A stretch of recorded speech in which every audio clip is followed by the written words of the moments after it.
কিশোরগঞ্জের হোসিংপুর উপজেলার শিদলা ইউনিয়নের চৌদার একতা স্পোর্টিং ক্লাব কর্তৃক আয়োজিত কিশোরগঞ্জ জেলা স্বেচ্ছাসেবক দলের সদস্য সচিব শহীদুল্লাহ কায়সার শহীদের পিতা মরহুম রহমত আলী নায়েব স্মরণে ব্যাপক দর্শক সমাগমের মধ্য দিয়ে mini night football tournament 2024-25 final খেলা অনুষ্ঠিত হয়েছে।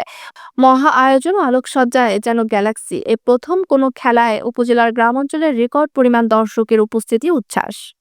শুক্রবার রাত ৮টায় ফাইনাল খেলা ও পুরস্কার বিতরণ সম্পন্ন হয়। খেলায় সিদলা যুব সংসদ বনাম ধুলিহর জুনিয়র স্পোর্টিং ক্লাব দুটি দল মোকাবেলা করে। ৫০ মিনিটের হাড্ডাহাড্ডি লড়াই শেষে ১-০ গোলে বিজয়ী হন সিদলা যুব সংসদ।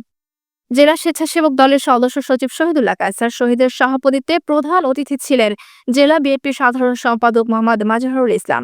উদ্বোধক ছিলেন মোহাম্মদ জহিরুল ইসলাম মোবিন, আহ্বায়ক হোসিংপুর উপজেলা বিএনপি। বিশেষ অতিথি হিসেবে উপস্থিত ছিলেন খসরুজ্জামান জি.এস. শরীফ, সভাপতি কিশোরগঞ্জ জেলা যুবদল, মুস্তাক আহমেদ শাহীন, সিনিয়র সহ-সভাপতি জেলা যুবদল, ফেরদৌস আহমেদ নভিন, সাধারণ সম্পাদক ছাত্রদল কিশোরগঞ্জ জেলা শাখা। এছাড়াও বিএনপি ও অঙ্গ সহযোগী সংগঠনের শত শত নেতা কর্মী এবং কয়েক হাজার দর্শক উপস্থিত থেকে খেলা উপভোগ করেন। খেলা শেষে অতিথিরা খেলোয়াড়দের মাঝে পুরস্কার বিতরণ করেন। চ্যাম্পিয়ন দলকে একটি ফ্রিজ, রানার্স আপ দলকে একটি এলইডি টিভি।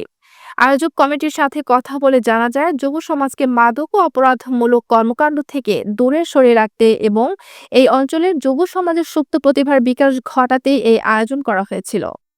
জানাই শীতলা ইউনিয়নের চৌদার গ্রামের একতা যুব সমাজকে, যারা আমার বাবা, আপনারা সবাই জানেন উনি একজন শিক্ষানুরাগী মানুষ ছিলেন।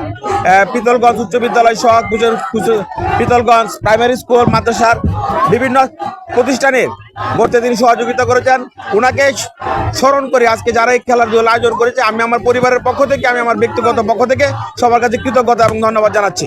আপনারা জানেন ইতিমধ্যে আমাদের নেতা দেশটা তারেক রহমান ফুটবল এবং ক্রিকেট সহ সমস্ত ক্রীড়াঙ্গনকে সমৃদ্ধ করার জন্য উনি প্রবাসী থেকেও আমাদেরকে উৎসাহ দিয়েছেন এবং নির্দেশও দিয়েছেন যে সারা দেশের জন্য যুব সমাজকে, ছাত্র সমাজকে খেলাধুলার দিকে আগ্রহী করা হয়।